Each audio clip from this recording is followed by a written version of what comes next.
Se você está construindo o seu portfólio agora, provavelmente você está cometendo algum desses erros, isso se você não estiver cometendo todos.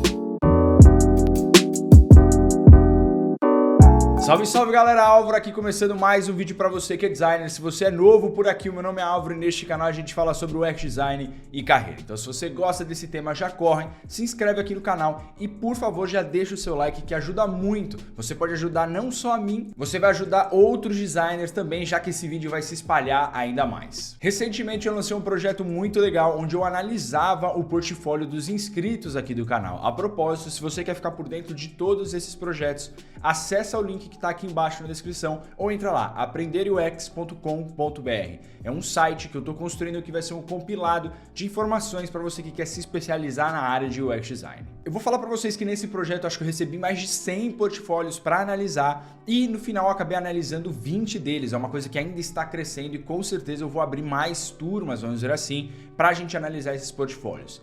Na análise desses portfólios houveram vários erros que foram muito comuns. Para vocês terem noção, teve portfólio que eu basicamente dei o mesmo feedback, que são os erros mais comuns que eu vi em todos os portfólios.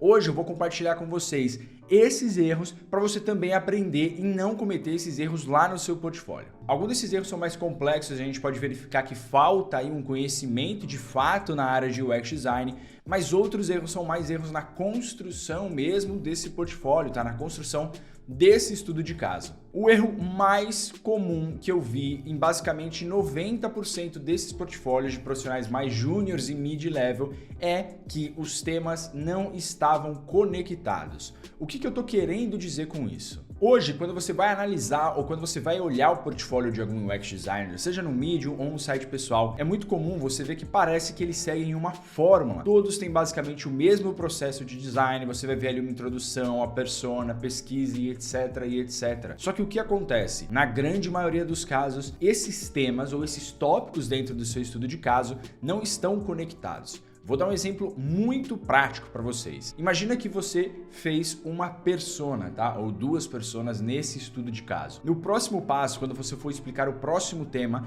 essa persona deve estar conectada com isso. Uma coisa deve levar a outra. O que é muito comum a gente ver é que as pessoas elas seguem, sei lá, um processo de duplo diamante. Você vê todas as etapas desse processo lá no estudo de caso, mas os temas eles não estão conectados. Um exercício que eu passei para todos fazerem, aí eu convido você também a abrir o seu portfólio e fazer esse exercício é o seguinte: pega esse estudo de caso que você fez, você tem lá todos os temas, a parte de research, as pesquisas que você fez, qualitativa, desk research, persona, mapa de empatia, jornada do usuário, o que for. Pega todos esses temas e retira um desses temas do seu estudo de caso. Remove ele 100%. Se o seu portfólio, se o seu estudo de caso continuar fazendo sentido, é porque ele está errado. Porque no cenário ideal, o que deveria acontecer é muito simples. Todo esse texto, todo o seu estudo de caso deve estar conectado.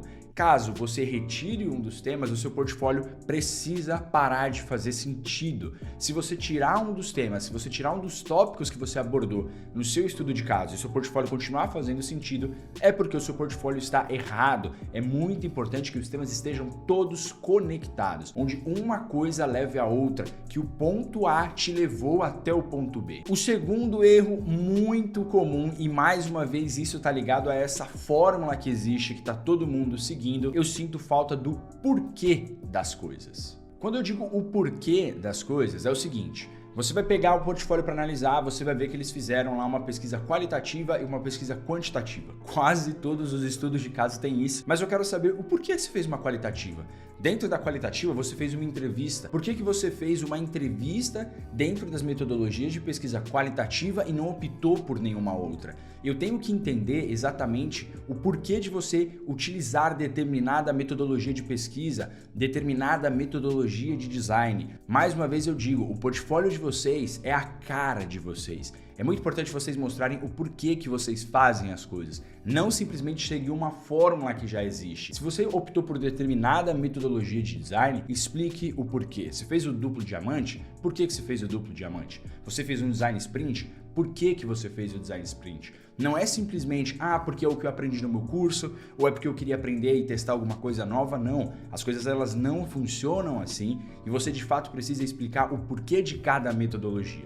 Isso vai fazer com que o seu portfólio tenha muito mais sentido, além de você já seguir essa primeira dica que eu falei para vocês, mas além disso, vai mostrar a sua habilidade de interpretação e de resolução de problemas, que você de fato vai saber encaixar determinada metodologia para determinado problema. Uma coisa que eu sempre falo é que no mercado de trabalho, no dia a dia, é completamente diferente do curso. No dia a dia vocês têm ali as metodologias que vocês vão seguir, vocês têm as metodologias que vocês aprenderam e vocês aplicam no projeto que vocês têm que fazer para se formar. No dia a dia, talvez você não vai ter acesso ao usuário. E aí, como você vai fazer uma pesquisa qualitativa? Existem outras metodologias, certo? Então você tem que entender essas metodologias e como que você demonstra que você entende, explicando o porquê de você ter utilizado cada uma delas no seu portfólio e nos projetos que você está fazendo. O terceiro erro muito comum é que vocês nunca falam o papel de vocês dentro deste projeto.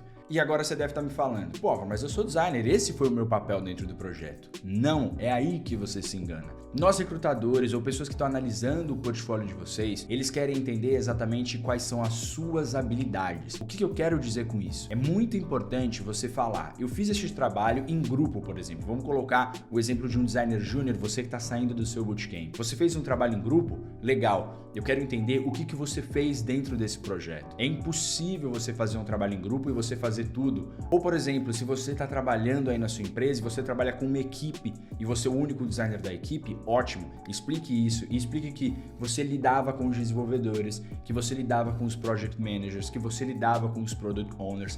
É muito importante a gente entender as suas habilidades. É muito diferente a gente contratar um designer que já trabalhou com um desenvolvedor ou um designer que nunca trabalhou com um desenvolvedor. Isso é muito importante. A gente tem que conseguir identificar exatamente o que você fez dentro desse projeto e quais são as suas habilidades como designer. Isso vai fazer com que você demonstre de fato como você pode colaborar com a empresa. Se às vezes você fez o seu projeto do bootcamp sozinho, possivelmente você fez tudo, né? Mas é muito importante você explicar quais as partes você dedicou mais tempo, ou por exemplo, quais as partes você se sente mais confortável na hora de criar. Esse é o ponto essencial, isso vai diferenciar vocês de todos os outros portfólios. E isso já leva a gente direto para o nosso próximo tema, que é a falta de atenção aos detalhes. Isso me deixou muito surpreso e ao mesmo tempo me deixou muito chateado em ver que a grande parte dos portfólios que eu analisei tinham erros gramaticais de português, tinham imagens totalmente com qualidade ruim, as coisas não estavam alinhadas. Assim, você olhava o portfólio da pessoa, você falava, putz, mas o cara, ele investiu tempo para fazer isso daqui, ele prestou atenção nos detalhes. Quando vocês candidatam para uma vaga, vocês podem ter certeza que eu tô olhando o portfólio de vocês, ou o recrutador tá olhando o portfólio de vocês, e ele tem mais no mínimo 50 aqui para ele ver. Você acha mesmo que se ele vê um erro de português no seu portfólio, ele vai te levar para uma segunda fase? Você acha mesmo que se ele vê uma imagem toda pixelada, uma imagem totalmente fora de contexto, totalmente desalinhada, ele vai te levar para a próxima fase? Pensa bem. Se você tivesse uma empresa e você vê que existe um erro de português no currículo da pessoa que você está querendo contratar, talvez o primeiro pensamento que viesse na sua cabeça é, pô, esse cara aqui, ele não dá nem atenção para as coisas dele, nem para o portfólio dele, para o site dele. O que ele vai fazer dentro da minha empresa, então? Uma coisa que eu sempre falo é que vocês têm que olhar para o portfólio de vocês como um produto e vocês precisam olhar para vocês como uma empresa. Você tem que se vender como um profissional, não como um amador. E isso não significa que você precisa ter anos e anos e anos de experiência. Não é isso que eu quero dizer. O que eu quero dizer é que você precisa mostrar que você tem atenção aos detalhes. Um erro ou outro de português pode acontecer, mas sabe como você previne isso?